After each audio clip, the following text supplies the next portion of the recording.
Vous écoutez un message enregistré à l'église CVV Paris. Pour plus d'informations, visitez notre site internet cvvparis.fr. Et bienvenue à ceux qui sont arrivés entre-temps. Je m'appelle Adrien. Je suis heureux de vous recevoir ce matin. Ça fait plaisir de vous voir. Et je suis très heureux de prêcher sur ce thème de la communauté. Dieu nous a vraiment donné ce thème de la communauté, pas juste pour cette série des 6 prochaines semaines, enfin de ces 6 premières semaines, mais vraiment comme un axe pour cette année et peut-être même plus pour les années futures. Dieu, il veut nous tisser les uns aux autres. Magnifique. Dieu veut nous tisser les uns aux autres pour nous faire vivre des relations riches, profondes et complexes.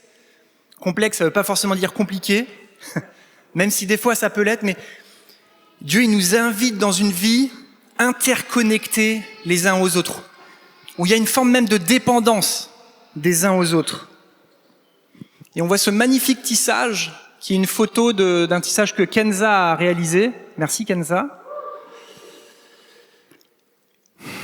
L'analogie avec le tissage, il n'est pas vraiment utilisé dans la Bible, pour être honnête. Pour décrire des liens qu'il y a entre nous. Mais qu'est-ce que c'est bien trouvé ? Les analogies utilisées sont plutôt celles d'un édifice, d'un bâtiment. En 1 Pierre, on lit qu'on est des pierres vivantes et que Jésus, il est la pierre angulaire. On a aussi l'image d'un corps. On lit ça en 1 Corinthiens 12 où tous les membres de la communauté sont comme des membres du corps qui fonctionne et qui est uni. Et on a aussi l'image bien sûr de la famille, et on va s'attarder encore dessus aujourd'hui. Nous sommes une famille, on peut lire, pour pas utiliser ton passage préféré en Romains 8, il a dit que c'était son passage préféré, celui en Galates 3, car vous êtes tous fils de Dieu par la foi en Jésus-Christ. Et donc si on est des fils et des filles de Dieu par notre foi en Jésus-Christ, alors on est des frères et des sœurs, on est une famille. Bon voilà, je pensais trouver un bon passage avec l'analogie du tissage. C'est le passage du fil prodigue. Mais bon, il y avait un S. Voilà. Bon, ça va, c'est une dad jokes. Ok, ça va. Bon, vous l'aurez compris, notre fil rouge, aujourd'hui, c'est le tissage. Bon.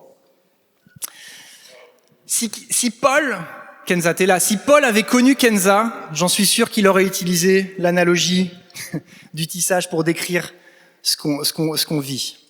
Alors, il y a quand même un passage qui nous fait penser un peu à ça, c'est en Ecclésiaste 4. La corde à 3 fils ne seront pas facilement. C'est le plus proche que j'ai trouvé. Mais c'est fort quand même.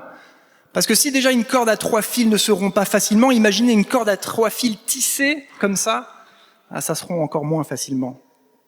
Il y a aussi un passage dans Colossiens 2, verset 2 qui dit que nous sommes unis ensemble, et ce mot unis, c'est vraiment attachés les uns aux autres. Ce serait un mot qu'on pourrait même utiliser pour des cordages. On est liés ensemble, on est assemblés. Dieu nous tisse les uns aux autres. Et j'aime comment un fil seul, c'est assez quelconque, mais dès que vous mettez 2 fils et que vous les assemblez comme ça devient magnifique. Il y a de la texture, de la profondeur, de la complexité. C'est joli. Alors, être communauté pour nous aujourd'hui, c'est primordial. C'est une des prophéties fondatrices d'ailleurs de notre Église. On a reçu de Dieu de vivre des relations authentiques. Et si vous traînez à CV depuis quelques mois, semaines ou années, c'est une formule que vous avez entendue, vivre des relations authentiques. Aujourd'hui, on veut vivre un tissage authentique. Et on a senti que Dieu remettait une couche sur ce sujet. Et Ben, il disait au début que le succès de CVV serait lié à notre capacité à vivre vraiment une communauté. Et je suis d'accord. Le succès, faut pas le voir, faut pas l'entendre mal. D'ailleurs, si on imaginait succès comme juste le nombre de personnes du dimanche, ce serait un bien mauvais indicateur pour évaluer si on est vraiment interconnectés ensemble. Mais le succès dans le sens de répondre à l'appel de Dieu et de répondre à un besoin criant aujourd'hui à Paris, le besoin de vivre interconnecté, le besoin d'être vu, le besoin d'être entendu, d'être aimé pour qui on est. Le besoin aussi d'être étiré, de nous sortir de notre zone de confort. C'est l'aspect complexe, compliqué, des fois, de la communauté. Alors, lorsque Jésus est venu sur terre, il a vraiment révolutionné les choses, il a révolutionné l'institution et la religion en amenant cette notion que la communauté était une famille. On le lit en Matthieu 12, 40 et quelques. Quelqu'un lui dit « Voici ta mère et tes frères sont dehors, ils cherchent à te parler. » Mais Jésus répondit à celui qui le lui disait « Qui est ma mère et qui sont mes frères ?» Puis étendant la main sur ses disciples, il dit « Voici ma mère et mes frères, car quiconque fait la volonté de mon Père qui est dans les cieux, celui-là est mon frère, ma sœur et ma mère. » C'est un passage qui est des fois un peu dur parce qu'on a l'impression qu'il est en train d'exclure, mais en fait c'est un passage où il est en train d'inclure énormément. Il est en train de dire désormais la notion de famille va complètement au-delà de juste les liens de sang et de parenté. Maintenant tous ceux qui font la volonté de son Père, de Dieu dans les cieux, cela constitue une famille. La vision de Dieu pour les personnes qui l'aiment, c'est d'être une famille. Et pas une famille bâtie sur nos origines ou sur nos liens de parenté, mais autour de Jésus. Et c'est tellement radical et tellement choquant. Aujourd'hui, on est habitué presque à ce terme de famille. Je veux dire, il est réutilisé, même des startups disent on est une famille, ou des associations peuvent dire on vit la famille. Et peut-être il y a des choses un petit peu qui sont en train de vivre, qui sont peut-être au-delà de juste l'entreprise, mais il faut pas oublier que cette idée de vivre la famille, c'est complètement révolutionnaire et radical. Pour les gens de l'époque, ça voulait dire que des non-juifs pouvaient faire partie désormais de la famille. Ça mind-blowing, hein, si je peux me permettre. En Galates 3, on lit « Car vous êtes tous fils de Dieu par la foi en Jésus-Christ ». Je disais tout à l'heure, je continue. « Vous tous qui avez été baptisés en Christ, vous avez revêtu Christ. Il n'y a plus ni juif ni grec, il n'y a plus ni esclave ni libre, il n'y a plus ni homme ni femme, car tous vous êtes un en Jésus-Christ. Et si vous êtes à Christ, vous êtes donc la postérité d'Abraham, héritier selon sa promesse, la promesse. » C'est pour ça que l'une des images les plus fortes pour décrire nos liens entre nous sont ceux de la famille. Nous sommes frères et sœurs. Et c'est dommage parce que ce terme, il est tombé dans le jargon chrétien presque un peu vieillot, frères et sœurs. Mais c'est tellement fort et l'Église primitive s'est saisie de cette notion qu'ils étaient frères et sœurs. Et le Saint-Esprit les a conduits dans qu'est-ce que ça voulait dire pour eux à l'époque d'être cette famille. La famille a été plus centrée autour d'un patriarche, avec plusieurs générations sous le même toit. Enfin, disons que la famille à l'époque, c'était centré autour d'un patriarche, avec plusieurs générations autour, des oncles, des tantes, même des gens en dehors des liens de parenté et de sang. Il pouvait y avoir des esclaves ou des serviteurs qui étaient sous la même maison. C'était des maisonnées. Et Dieu, il a pris ce modèle de la famille et il l'a twisté. Il l'a twisté à la royaume de Dieu. Pas à l'arabiata, ni à la carbonara, mais à la royaume de Dieu. Ça vous fait pas rire? Ok. C'est pas grave. Il n'a pas juste balayé d'un revers de la main ce qu'était la famille à l'époque. Il a dit désormais c'est ça. Il a pris l'existant et il a un peu revisité, un peu comme un chef revisite une recette classique. Tiens, un bon vieux brownie. Tiens, Conticini, il a repris le brownie, il en a fait quelque chose d'intéressant. Là, c'est un peu la même chose. Jésus, Dieu qui prend l'institution et qui la twiste à la royaume de Dieu. Alors on a des versets comme « Ils persévéraient dans l'enseignement des apôtres, dans la communion fraternelle, dans la fraction du pain et dans la prière. » Ça, c'est des choses de l'ordre d'être une famille. Ils rompaient le pain ensemble, c'est-à-dire qu'ils mangeaient la communion fraternelle. On a aussi, tous ceux qui croyaient étaient dans un même lieu et ils avaient tout en commun. Quand on a une famille, on a tout en commun. Ils étaient chaque jour ensemble, assidus au temple, et ils rompaient le pain dans les maisons et prenaient leur nourriture avec joie et simplicité. Donc il y a une notion de fréquence, de tous les jours, de faire des choses ensemble, de manger ensemble, d'aller au temple ensemble. Et mon point, c'est que le Saint-Esprit s'est basé sur le modèle de la maisonnée de l'époque et l'a twisté. On n'est plus rassemblés autour d'un patriarche, mais autour de Jésus. La maisonnée n'est plus basée sur la hiérarchie sociale ou sur les origines, mais basée sur l'égalité en Christ. Il n'y a plus ni homme libre, ni esclave, ni juif, ni grec. On est tous des enfants de Dieu. Et la maisonnée n'est plus non plus limitée aux frontières de sang, mais elle est ouverte à quiconque croit en Dieu. Et aujourd'hui, je crois que le Saint-Esprit veut aussi, pas juste balayer notre conception de la famille, qui est bien différente de celle de la famille d'il y a 2000 ans, et qui veut twister aussi notre compréhension de ce que c'est être famille aujourd'hui à la royaume de Dieu. Alors, à quoi ressemble la famille aujourd'hui ? Bien différent de ce qu'on a décrit à l'époque, là. On n'est plus dans des grandes maisonnées avec un patriarche, des oncles, des tantes, etc. C'est différent aujourd'hui. Et je me suis dit, qu'est-ce qui fait qu'on est famille aujourd'hui ? Quels sont les moments ou les choses qui font qu'on est, qu'on constitue une famille aujourd'hui ? Et cette question, l'Institut de sondage IFOP, il l'a posée déjà. Et voici ce que un échantillon de personnes ont répondu, quand même à 95%. Hein. Ils répondent que le dîner est l'institution familiale. Hein ? 95% des familles mangent soit très souvent, systématiquement, le dîner ensemble. Je me rappelle quand j'étais enfant, quand les portables commençaient à apparaître, mais à peine, on s'appelait sur les téléphones fixes. Vous vous rappelez le truc avec un fil et tout là, ouais. Et c'était genre interdit d'appeler entre 19h et 20h. Et si t'appelais vers 18h30, c'était genre « Allô, est-ce que je vous dérange pas ? Vous êtes pas à table ?» Il y a quelque chose autour du dîner interdit de déranger les gens pendant leur dîner, n'est-ce pas ? Alors aujourd'hui, j'espère que vous mettez votre téléphone en sourdine pendant les dîners, mais c'est toujours le cas.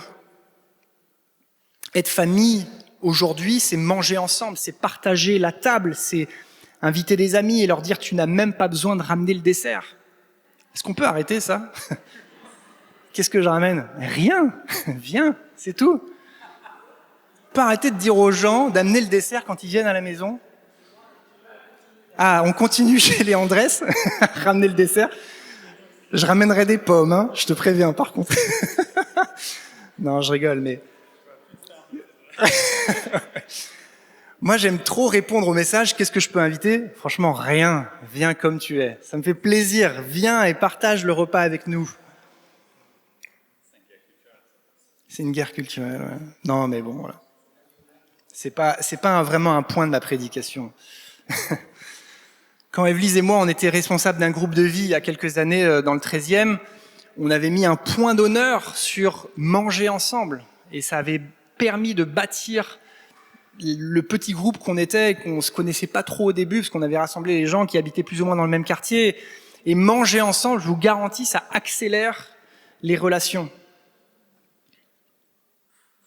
Et puis, le repas amène beaucoup de bonnes choses. Déjà, on satisfait son corps. C'est agréable, n'est-ce pas ? Mais je lisais quand même dans un article, indépendamment de la qualité nutritionnelle des repas servis, ce sont les interactions interpersonnelles de qualité qui sont le moment fort du repas. C'est-à-dire, même si vous servez, je sais pas, prenons l'exemple des pâtes à la carbonara avec de la crème fraîche et des lardons, par exemple. Oh. Eh ben, quand même, bon, faites pas ça à Fédé, ok, ni à Nishma, mais même si vous faites quelque chose de nutritionnellement et gustativement peu intéressant, ce qui est bon et fort dans un repas, ce sont la qualité des relations personnelles. J'aime la bonne carbonara, juste pas à la crème fraîche et au lardon, avec la pancetta et un petit peu, juste le jaune d'œuf, un peu d'eau des pâtes là, salée, ou même, c'est même pas de la pancetta, c'est de la guanciale, voilà, c'est ça. Bon, c'est que du gras, hein, je vous rassure, c'est un bout de gras. Par contre, qu'est-ce que c'est bon, oh là là. Et autour d'une carbonara, même mauvaise, on peut quand même avoir des bons temps, se raconter sa journée. Et puis c'est moins intense qu'un tête-à-tête. Déjà un café peut aider à tenir un truc. Moi je suis assez stressé quand je parle avec des gens, donc je sais pas quoi faire de mes mains. Un café ça aide beaucoup, mais un repas c'est encore mieux. Passe-moi l'eau, tu vois. Tu m'avais dit que tu avais des analyses médicales la semaine dernière, comment ça s'est passé? Tu vois, voilà, on peut à la fois vivre quelque chose de simple, mais de profond aussi. À table, on est assis tous au même niveau sur une chaise. Bon, sauf les enfants, sur une chaise haute, mais il y a quelque chose où il n'y a pas de hiérarchie. Alors c'est vrai que des fois, dans les tables rectangulaires, celui qui siège au bout, tu vois, c'est un peu la table la place du chef, entre guillemets. Chez nous, c'est la place de celui qui va à la cuisine. Parce que c'est le moins galère. Je m'en souviens quand on était jeune, voilà, on vivait dans 80 mètres carrés, on était 7 enfants, ok, donc petits, beaucoup d'enfants. Et on avait une cuisine, mamma mia, il y avait donc la table, et derrière il y avait un banc, et pour accéder au banc, fallait passer sous la table ou par là, enfin, voilà, une fois que t'étais assis, fallait plus bouger. Donc il y a des places comme ça, des fois à table, qui sont un peu attitrées, mais il y a quand même une notion qu'on est tous égaux dans ces tablés. Il y a des études que j'ai lues aussi là en préparant ce message. Je me suis régalé d'ailleurs à lire ces trucs. Ils disent que les moments de tablé sont incroyables. Les enfants qui partagent régulièrement le repas en famille ont en moyenne une meilleure santé mentale, une plus grande estime de soi et moins de comportements à risque. Génial, non? Il y a des vrais bénéfices à manger ensemble. Et ce qu'on peut observer chez les enfants dans une famille comme ça, on peut l'observer aussi nous aussi quand on s'invite et qu'on vit ces moments de communauté ensemble. C'est probablement évident tout ce que je suis en train de dire, et peut-être que ça vous rappelle la série qu'on avait nommée À table, La table, il y a 1 an et demi environ. Mais c'est tellement bon de se le rappeler. Alors un autre moment particulier qui fait qu'on est une famille, c'est partir en vacances. N'est-ce pas? On part en vacances en famille, en général. Et je me souviens, il y a quelques années, on est parti 3 années d'affilée en vacances avec 3 autres couples. Et on vivait tous une saison de vie un peu similaire. On avait des enfants petits, on avait appelé ça les vacances bébés.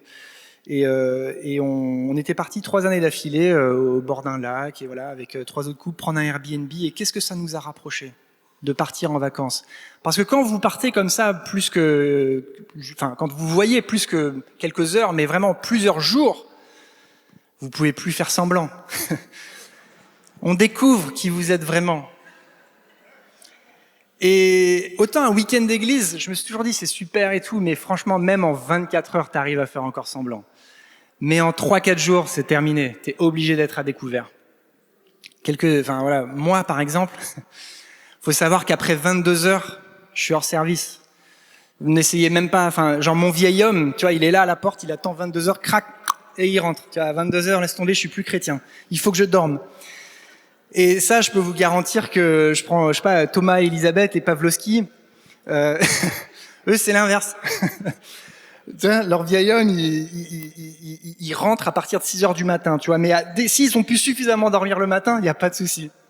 Du coup, on était là, moi le soir. Faut que je vous raconte, la première fois qu'on a invité les Pavlovski chez nous, donc eux sont du soir, je me suis endormi dans la soirée.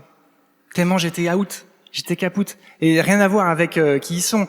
C'est juste que je me suis littéralement endormi dans le canapé, je sais plus, ils parlaient et voilà, bon bref.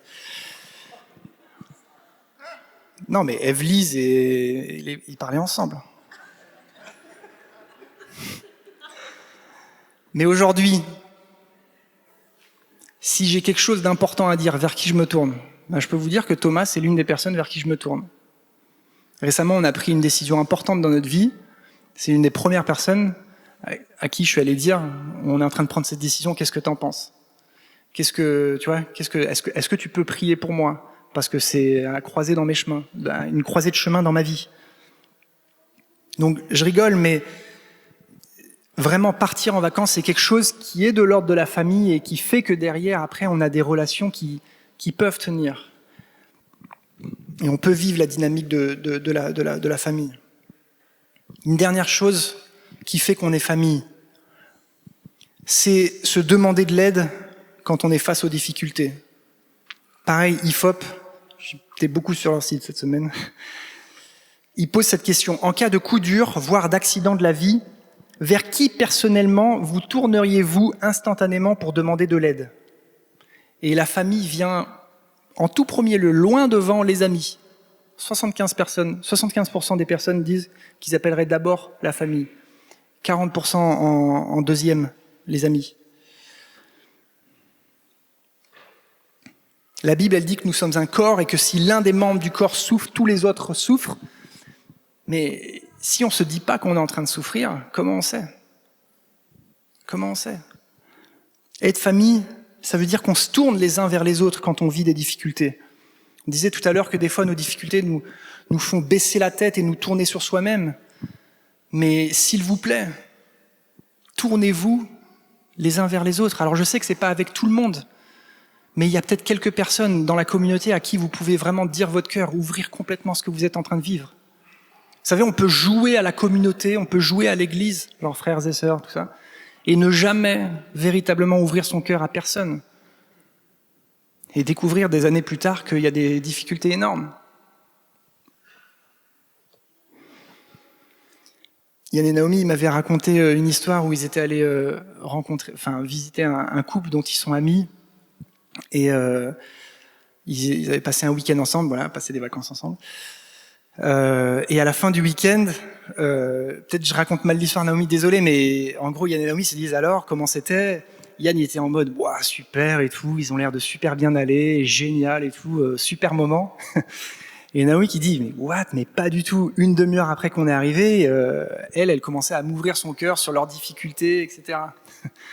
Et c'est pour vous dire, on peut vivre la même chose, aborder juste les sujets en superficialité, et les mecs, on est experts de ça, tu vois. Ah, comment ça va le boulot et tout, ouais, écoute, super, machin, ouais, on s'est acheté une voiture récemment, tout ça. Bon, ouais, les enfants bien, il est entré en CP, super. On peut comme ça aborder les sujets, et ne jamais véritablement rentrer dans ce qui compte vraiment.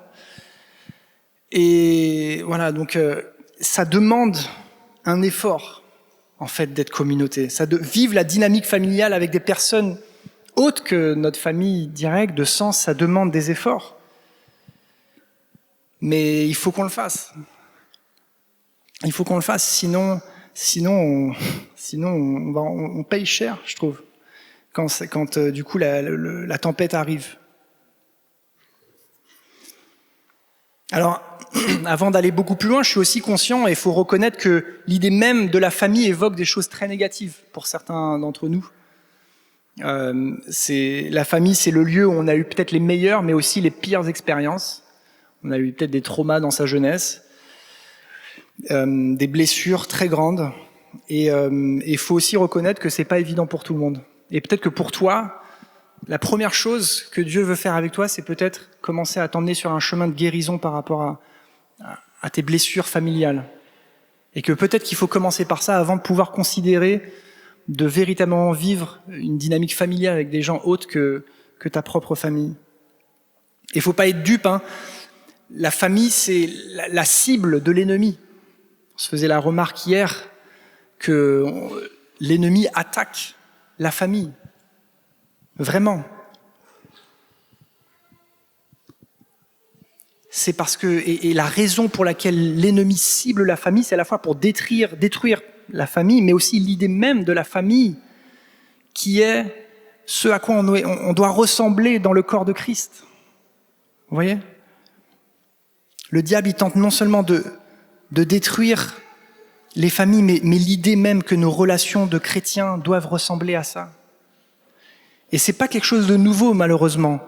On le voit dans la Bible, plein d'exemples où les familles éclatent. Je veux dire, pas plus loin que la Genèse, hein. Caïn et Abel. Jacob qui trompe son père pour obtenir la bénédiction du grand frère. Je veux dire, Joseph vendu par ses frères en esclavage. Il y a quelque chose au niveau de la famille qu'il faut à la fois protéger sa propre famille pour non seulement conserver ce qu'il y a, mais aussi conserver une belle image, une bonne idée de ce que c'est que la famille pour pouvoir la vivre plus largement. Alors, les Parisiens ont besoin d'une famille. Hein, quand on pense à la famille aujourd'hui, c'est bien différent que la famille d'il y a 2000 ans, on l'a dit.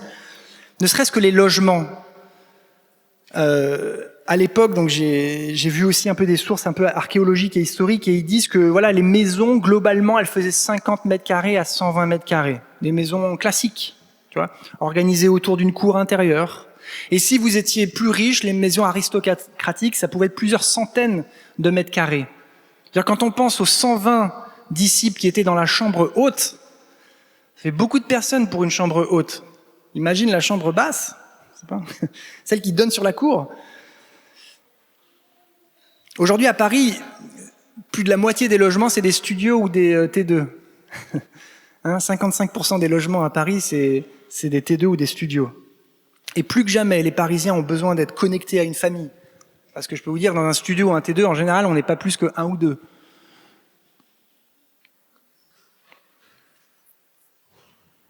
Je lisais aussi dans le journal que depuis le Covid, les grandes villes et les villes de taille moyenne, elles ont connu une augmentation importante du nombre de colocations et de co-living. C'est des concepts où tu vis pas du coup seul, il y a des espaces partagés. Et moi-même, quand j'étais étudiant, j'étais en colocation plusieurs années et c'était vraiment incroyable. Je le conseille pour ceux qui sont seuls. Et les deux raisons principales avancées, bon, la première c'est le coût, parce que vous imaginez bien, on est à Paris quand même. Mais la deuxième, je lisais que le succès du co-living et de la colocation repose sur une évolution sociétale profonde, dont une solitude grandissante dans les grandes villes, avec une génération en quête d'expériences communautaires. Il y a un besoin criant de vivre la communauté. C'est pour ça qu'on dit que le succès de CVV sera qu'on arrive véritablement à vivre cette communauté. Il y a un besoin énorme d'inclure des gens qui vivent une vie seule, en fait, et de réussir à vivre la famille ensemble. La semaine dernière, Ben nous a parlé d'un certain David Kim, qui est un Coréen qui a émigré aux États-Unis, qui est pasteur et qui a beaucoup travaillé cette notion de la communauté et qu'est-ce que ça voulait dire. Et il a 5 étapes que je vais vous rappeler pour vivre la communauté. Et la première, c'est la priorité, se choisir les uns les autres. On n'est pas communauté par défaut, mais intentionnellement dans nos choix. Okay, on choisit une église. Et si vous êtes en train de faire du shopping d'église, de voir quelques-unes, à un moment donné, arrêtez-vous et choisissez une communauté. On priorise, on se choisit. La deuxième, c'est ce qu'il appelle la chimie relationnelle, c'est l'alchimie, c'est est-ce qu'on a des atomes crochus. On ne peut pas vivre les dynamiques de famille avec absolument tout le monde. Bien sûr, on est tous frères et sœurs, les chrétiens de la terre, mais la dynamique réelle de ce que ça veut dire, l'incarnation, on le vit qu'avec quelques personnes, il faut être honnête. Et c'est OK. C'est OK. On est théologiquement frères et sœurs avec tous les chrétiens de la terre, mais on vit cette réalité de la famille avec moins de personnes. Et j'aimerais vous dire, c'est aussi la grande application d'aujourd'hui, c'est n'hésitez pas à choisir quelques personnes avec qui vous allez le faire. On n'est pas obligé d'avoir cette ouverture, cette vulnérabilité avec absolument tout le monde à la fin du culte à 12h30. Non, il y a des contextes et des personnes avec qui le faire. Mon frère qui habite dans le Nevada, il m'a dit que pendant un temps, ils ont choisi un groupe de personnes et ils ont fait 2 rencontres par semaine. Une soirée jeu et une soirée qu'ils avaient appelée spirituelle, quoi. Et je peux vous dire qu'en quelques mois, ils sont devenus un groupe très, très, très soudé et ils vivaient des choses de l'ordre de la dynamique familiale. Et récemment, ils ont vécu quelque chose de triste dans leur vie et vers qui ils se sont tournés? Vers eux.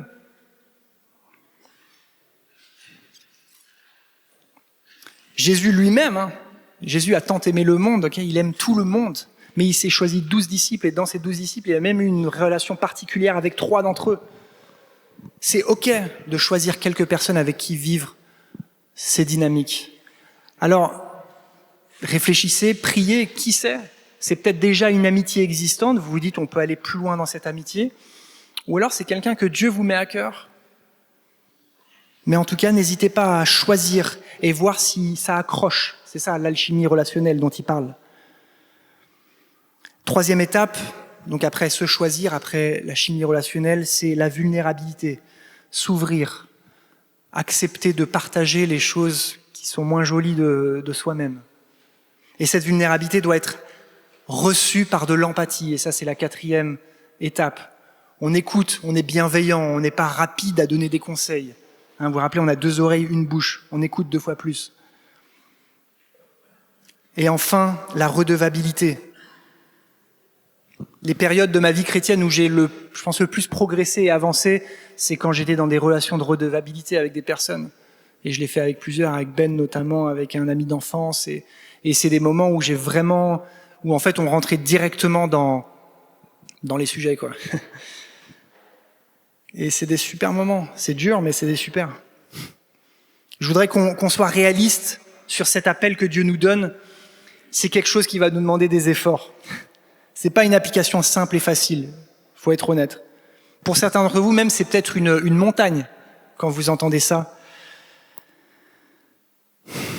Mais quand on est face à une montagne, on prend petit bout par petit bout. Ok ? On va se prendre du temps pour faire ça. Il y a quelqu'un qui disait que vivre la communauté, c'est coûteux, mais ne pas la vivre, le coût est encore plus grand. Et je pense que je veux nous laisser avec ça. Ne négligeons pas, ne croyons pas que c'est quelque chose à vivre en plus. C'est fondamental dans notre vie d'église, dans notre vie de chrétien, d'être interconnecté, d'être tissé, de vivre ces relations profondes, de pouvoir être vu et aimé pour qui on est, et donc de vivre cette famille ensemble. Je vais prier pour nous, ça vous va ? On se lève ?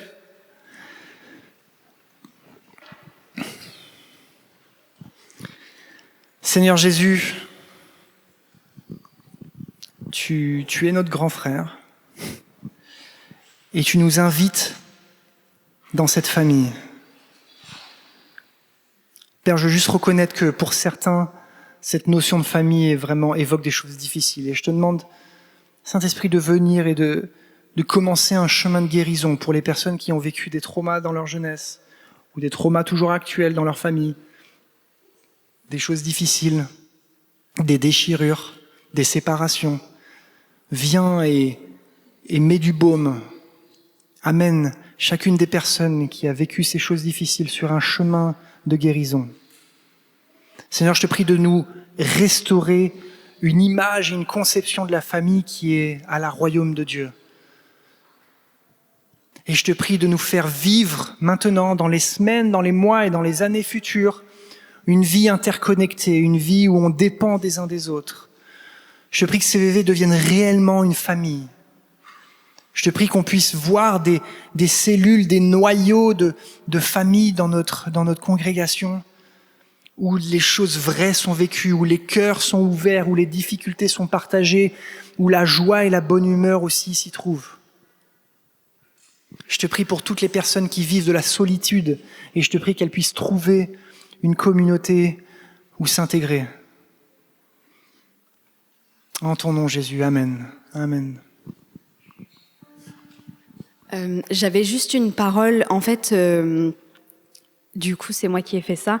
Donc en fait dans ce tissage, je parle beaucoup de différentes entités qui sont tissées ensemble et en fait je me base sur mon histoire qui est assez multiculturelle. Donc je suis anglaise, franco-anglaise. Ma mère a grandi au Sénégal, mon père en Zambie et mon père est néo-zélandais. Et en fait, je parle de ça dans ce tissage. Pour moi, chaque fil représente, fait référence à ses identités. Et donc, on a les fils qui sont, on voit pas très bien, mais qui sont rose fuchsia, qui font écho en fait au Sénégal où ma mère a grandi. Et le bleu, bon, il y a aussi d'autres couleurs, mais le bleu, il fait référence à la France, à l'Angleterre. C'est une couleur froide qui vient un petit peu contrebalancer les couleurs chaudes. Et en fait, moi, dans mon cœur, ce que j'avais envie d'exprimer à travers ça, c'est que en fait, on a beaucoup dans une famille, il y a beaucoup d'identités multiples, et qu'en fait, ensemble, quand ils sont tissés ensemble, ça crée une harmonie. Et j'avais juste le sentiment que c'était quelque chose de prophétique pour nous aujourd'hui, que en fait, pour faire partie d'une famille, parfois dans une famille, on se ressemble tous. Et en fait, et on sent que c'est bon. Parfois, on peut sentir, c'est bon, j'ai ma place. De toute façon, on se ressemble tous. Je rentre dans le moule. Donc, c'est ma famille. Et en fait, on peut se sentir à l'église comme si on a du mal à sentir qu'on appartient parce qu'on rentre pas dans le moule ou qu'on est différent. Et en fait, c'est ça. En fait, c'est ça le topo, c'est que, en fait, il y a une différente strate culturelle au sein de la famille de Dieu, mais en fait, ensemble, ça crée une harmonie. Et elles sont tissées ensemble. Ces fils ne sont pas juste rose fuchsia, sont pas juste bleus, sont pas juste moutarde, mais ensemble, ça crée une harmonie, une profondeur qui est belle. Et je sentais que, en fait, Dieu, il y avait peut-être des personnes pour qui ça c'était un sujet douloureux, le sentiment d'appartenance à la famille de Dieu ou le sentiment d'appartenance à la famille de CVV, et que vous sentez peut-être que par le passé ou pour aujourd'hui vous avez du mal à trouver votre place, et je sens que Dieu il a peut-être envie de venir panser ses blessures et guérir. Donc peut-être si vous voulez qu'on prie à la fin ou quelque chose.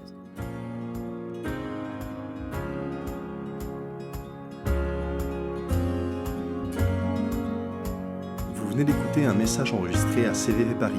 Pour plus d'informations, visitez notre site internet cvvparis.fr.